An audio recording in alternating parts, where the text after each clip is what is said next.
all summer to get this together, and I'm so excited to go on this journey with some of you. So I made this PowerPoint, and it's been out there, so you might have seen it, but I'm just going to go through it, and y'all can ask questions and hopefully get more information. And this PowerPoint and this live stream will be available to watch back at any time until leading up to the due date for applications. So also I want to mention this science fair board, as I've been calling it, is over here, and it has a lot of the information that you'll see in the PowerPoint.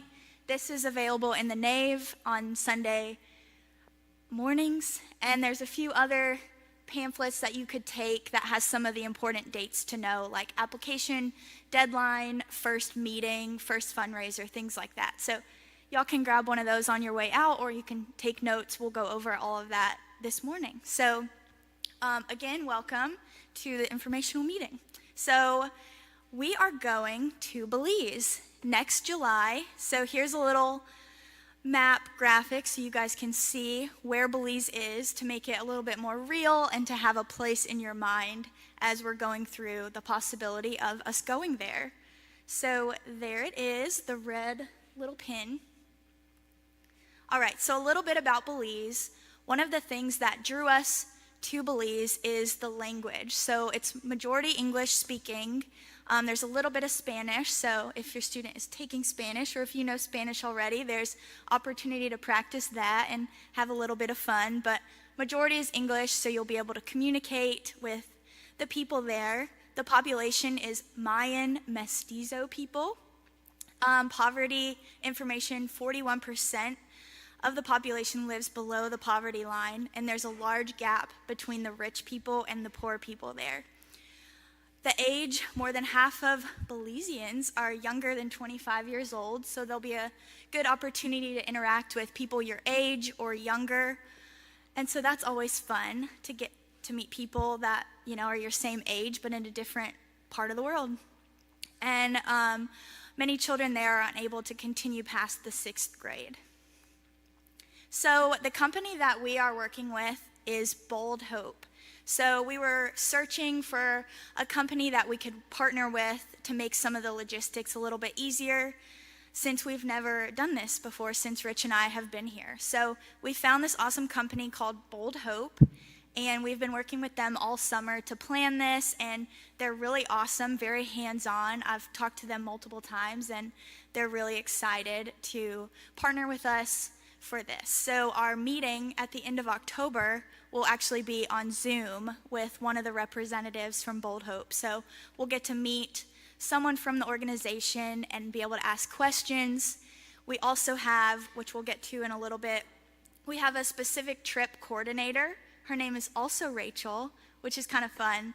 Her name's Rachel Miller. So she is specifically assigned to St. John's, and she will be with us through the whole process. So she's kind of gotten us this far, and she'll continue working with us. A really cool thing that I like about working with Bold Hope is we do have this trip coordinator, so parents or students can talk to her directly at any time.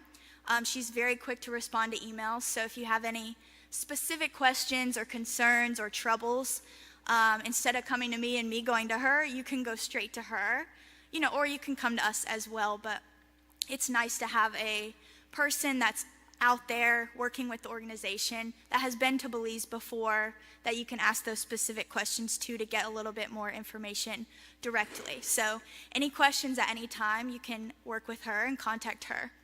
So we'll have her contact information in a little bit, but this is just kind of their mission statement: to inspire hope by connecting and empowering people to transform lives worldwide. So Bold Hope actually gives us the opportunity to go many places in the world. We chose Belize for this time, but we can work with them in the future to continue to go to Belize or to go other places. We will see how it goes once we have our mission team and once we get this trip under our belts. So Bold Hope, they go everywhere, but a lot of the representatives that I've spoken with thus far go on multiple trips to Belize. So I feel good that they've been multiple times and they enjoy going, and they know the people there very well that we'll be with. So Trip details. So the dates are the 14th through the 20th of July next summer. The service opportunities are children's ministry, construction work, community outreach, and sports ministry. So basically what Bold Hope has communicated to me is once we have our mission team and we have the set people that are going, we can evaluate what our interests are. So if we have a lot of people that are really interested in doing hands-on construction work, we can do more of that. If we have people that are really interested in hosting Vacation Bible School, then we can do more of that, or we can do a little bit of both. So there's not a set itinerary yet for what we'll be doing there, but those are our options. We can do one of them, we can do all of them. They will work our schedule around what we're interested in and what we feel called to do. So there's room for every type of person to go and for specific interests, and we can kind of split up and see what we want to do. So I thought that was a really cool incentive that we kind of get to make our trip what we want it to be. And so going off of that with Vacation Bible School, they offered if we do want to do Vacation Bible School, we can take our own program. We can find one that we all like, and we can study it, read up on it, practice it, and we can take it with us. Or they have programs that they use for their company and that they've used multiple times. So we have the choice to use theirs, take our own, or kind of do a little bit of both. But we will have, if we do decide to go the Vacation Bible School route, we will have those materials ahead of time that we can go over and get to know and prepare some fun things to share with those people there. So I thought that was really cool. Okay, so getting to price. So this is the price without airfare. Another really cool thing about Bold Hope is that they have offered to book the flights for us, so that kind of takes a logistical nightmare out for us, at least on my end. So once we have our team, they'll book the flights for us, and we'll have that pricing information once we have our team, we have our amount of people, and that will also give us flight times, arrangements, things like that. It's kind of impossible to have those ahead of time just because of numbers and time restrictions and things like that. Again, another great thing is that there is a direct flight from Charlotte to Belize available.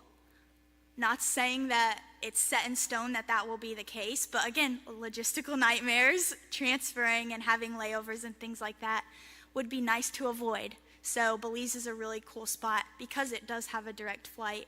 Hopefully we can get on that one, or there's one available for us. But that is a possibility, and Bold Hope takes care of that. So that is the price plus airfare. Like I said, once we have our mission team, we will have that set price available. And that includes transportation on the ground, lodging, including meeting spaces, 3 meals a day, trip insurance, the Bold Hope staff, and our fun day of snorkeling. So that is not the reason we want to go, but it's a fun bonus to have a fun day with our team together to celebrate our work that we're doing. All right, just some fun pictures. All right, so this is a typical service day. Quiet time, devotions. Of course, you have your meals, community project, outreach, a little bit of time in VBS. Like I said, depending on what we choose is what our day will look like. I like that we do have the option for quiet time and debriefs as a team once we get back to our room to kind of talk about the day and our goals and what we're doing the next day, and kind of be able to recap and feel good about each and every day in the morning and at night as we move throughout our week there. All right, our accommodations, clean rooms with air conditioning, very important, meeting spaces, meals, running water, clean drinking water, and Wi-Fi.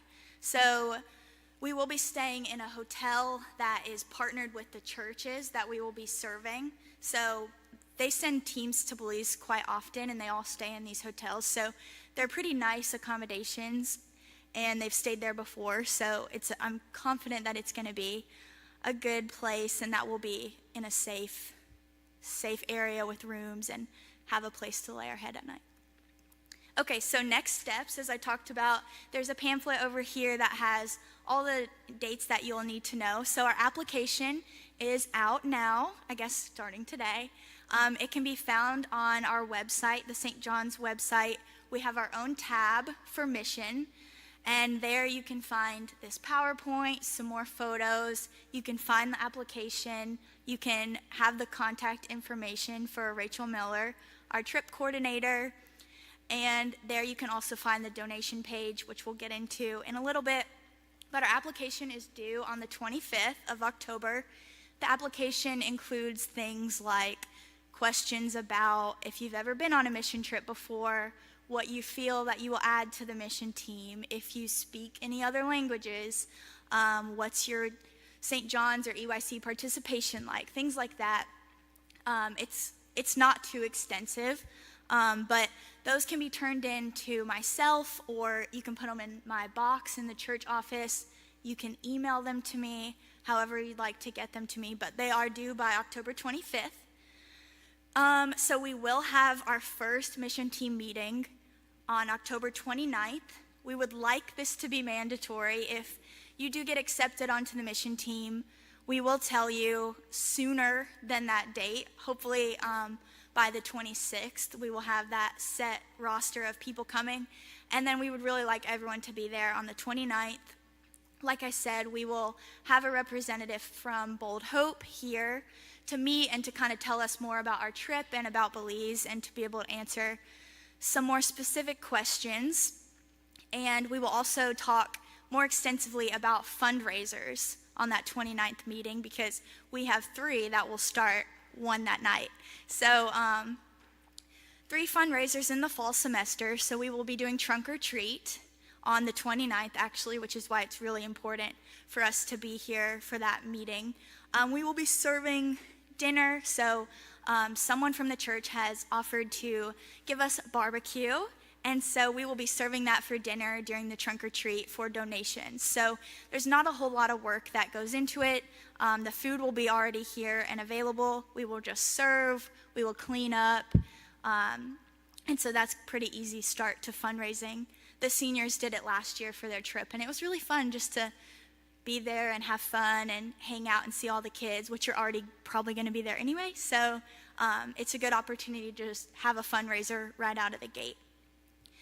We will also be selling wreaths, as St. John's has done over the years, and we will hopefully be selling AutoBell gift cards. So I've been in works with them. I know that Jenna's crew did that a couple years ago and made a lot of money doing that. We will sell them for $20, which is the normal price for the car wash, but we will get $10 out of that. So it's a really good fundraiser.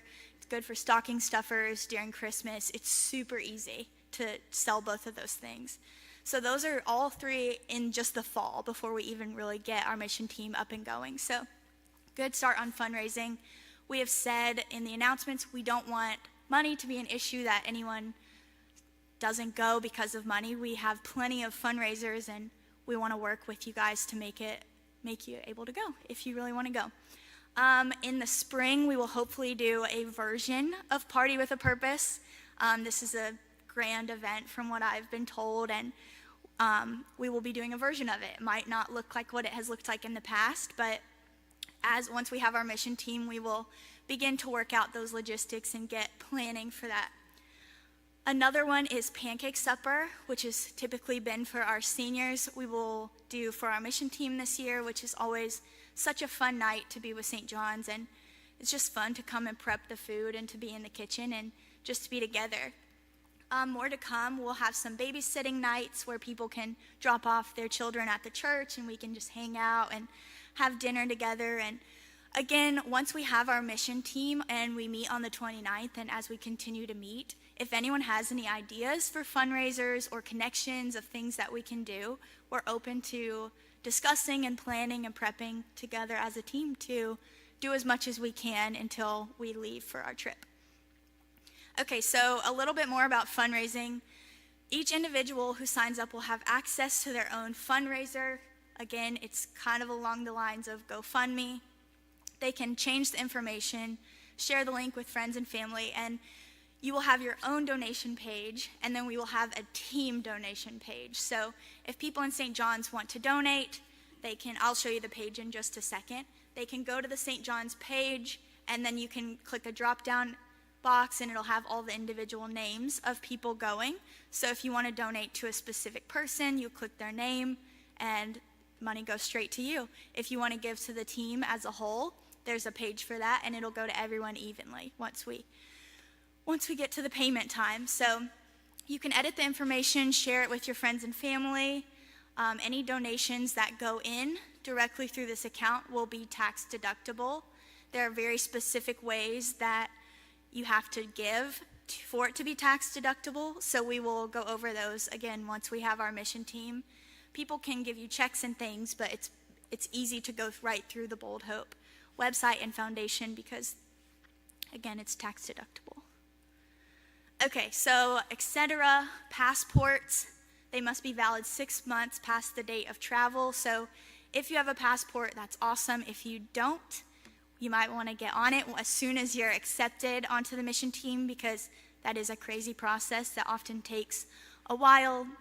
So once you are accepted, if you do not have a passport, we'll talk more about that in our first meeting, but you'll want to get ahead and get on that. Right.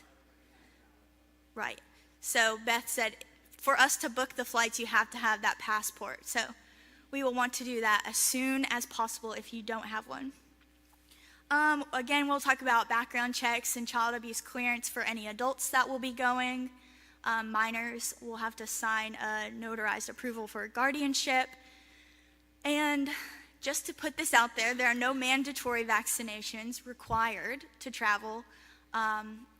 In the fine print down here, it says that all travelers should research the area that they are visiting, talk to your primary care physician at least 4 to 8 weeks prior. We recommend starting your research with the CDC, and then you can make decisions that are best for you and your family members. So your doctor will be able to tell you what specific vaccines or shots that you will need, and then you can also ask and talk to the Bold Hope coordinators. They can make recommendations, but there's nothing mandatory for us to travel to Belize. So a few more fun photos of the area that we'll be going to, some of the children. All right, so this presentation will be out there. We will broadcast Rachel's information as well as my information. So this is our trip coordinator's email, rachel@boldhope.org.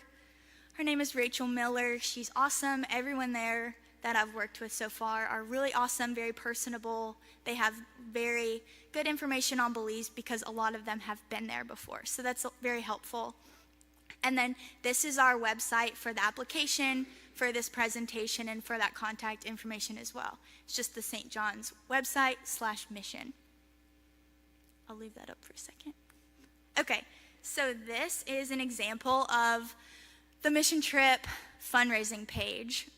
So this is just a screenshot, but I have another one that I can show you at the end. But basically you can update this about me information. This is just the standard that it comes with. It talks about, you have the opportunity to talk about what the trip is and be able to ask for donations.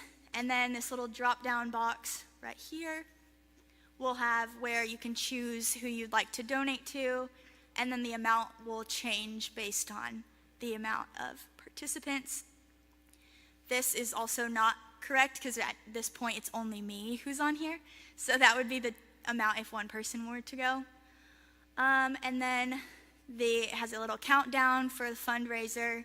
And like I said, everyone on the team will have their own page that they can update, they can post pictures to, they can post updates, they can have the link to share with family, whatever. It's all personalized. And you have the option to remain anonymous for donations. And we will broadcast these donation pages a lot as we prepare for our trip.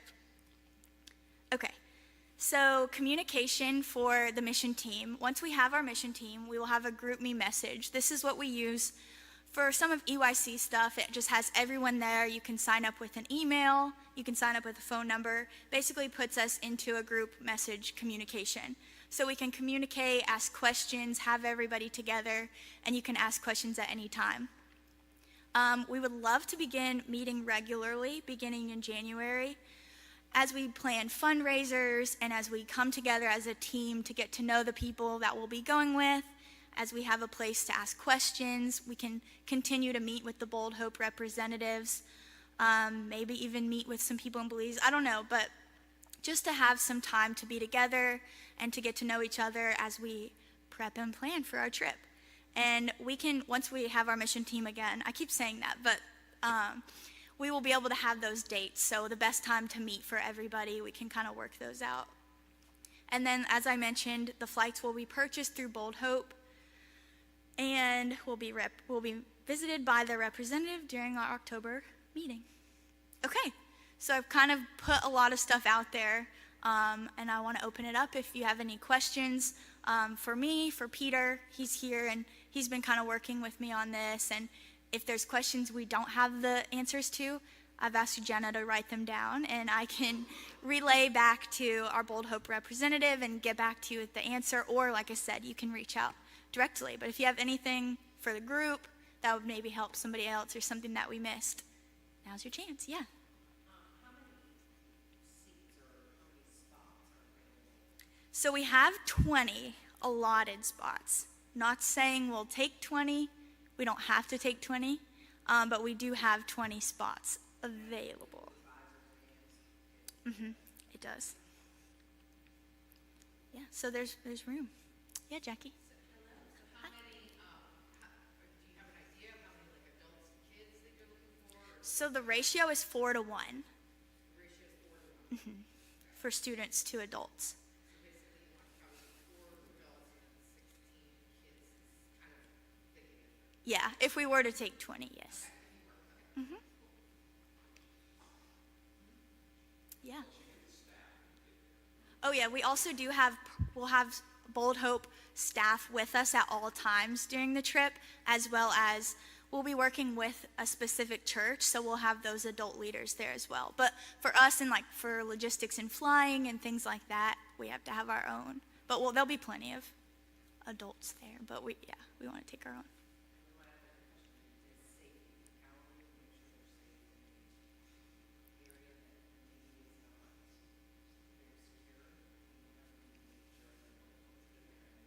Yeah. That is a great question. I think for safety, I mean, there's always a risk anywhere you go. I hate to give that answer, but anything can happen anywhere. Like I've said, as we continue to meet leading up to the trip, really the connections between the team and the adults that will be going, hopefully we can depend heavily on those for student to adult safety and leadership and things like that. We don't know that nothing would ever happen.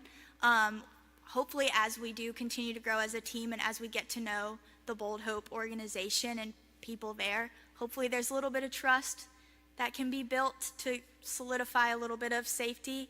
But yeah, I mean, specific questions like that maybe will be good to ask them, if things have happened in the past or how they've handled things that come up. I don't know. Peter, do you have a... I think part of that is it's a closed system. And by that I mean that it's an organization that we're working with, it's their staff, their volunteers, their transportation, and their venues. So, and they're turning through these groups, and so it's pretty much a stock thing. So the hope is that they worked all this out ahead of time, but obviously, we can ask some specific questions. But clearly you've got a buddy system, you've got to make sure kids aren't running off, there's the 4 to 1 ratio. That ratio is higher required from the diocese. When you start going on excursions, you got to have better ratios than you do just here at the church. But nevertheless, as Rachel said, any trip, even domestically, you've got the risk. So it's there. Yeah, and that's kind of our heart for opening it up to EYC families and other parishioners is that, if you want to come as a family, if that would make you feel safer, then we want to honor that. And we think that's a great idea to do something together as a family. If it makes you feel more safe, then we would love that. So Beth, you're coming. Yeah, Jenna.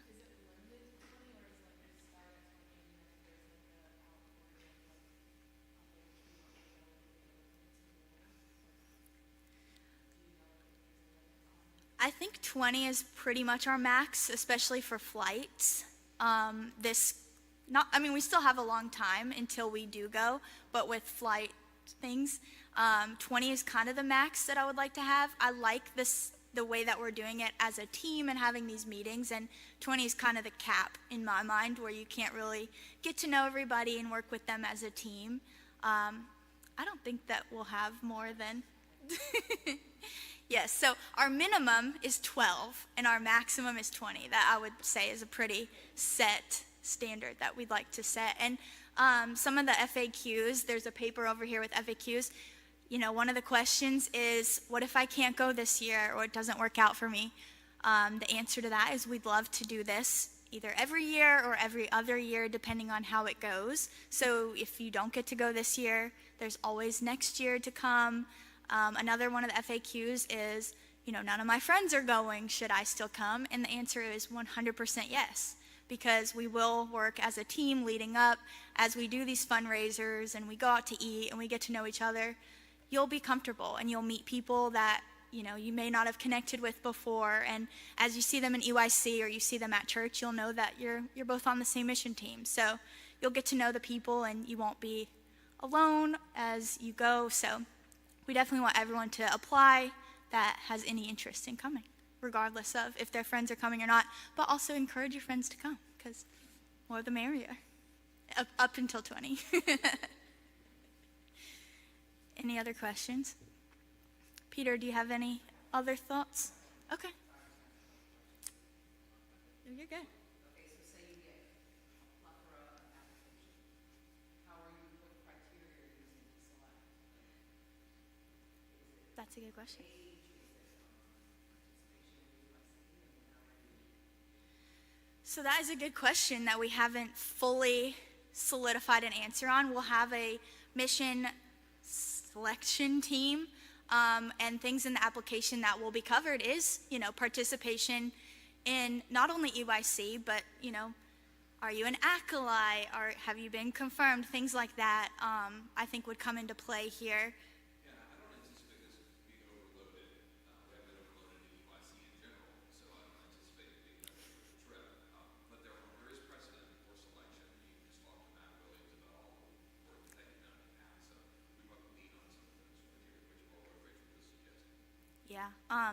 In the past, one of the criteria to attend, international or overseas mission trip is to go on a domestic mission trip. This year we kind of skipped over that, so that isn't really a criteria. If you have gone on other trips or done other things in the mission field or category, that would kind of give you a little bump up. But by no means is it, if you come to EYC every single week, you're 100% going, or if you don't come to EYC, then you're out. It's not like that. It will really be based on application, how many we get, again, the family thing. There are also youth that don't attend EYC but are very active in the church. And so in the past, mission trips were open to those that wanted to attend. Yeah, I think it'd be fine. I don't anticipate it it's true. Yes, of course. And then again, the participation will be also in the mission team meetings. Like I said, I'd love it if we could meet monthly in some capacity, whether we go out to dinner or meet here at the church, or we're planning an event for fundraising, making those things a priority and, getting to know each other. And, that's another new aspect of St. John's participation, if you're here for those mission meetings or not. So, great. Everyone's probably hungry. Okay, well, I will close it with just saying that I'm available. If you have any more specific questions, Peter is available. Our coordinator directly through Bold Hope is Rachel@boldhope.org. And yeah, we're available. The applications are on the website and they close the 25th. But definitely reach out if you have any questions. Great. And tonight, EYC will be at Monster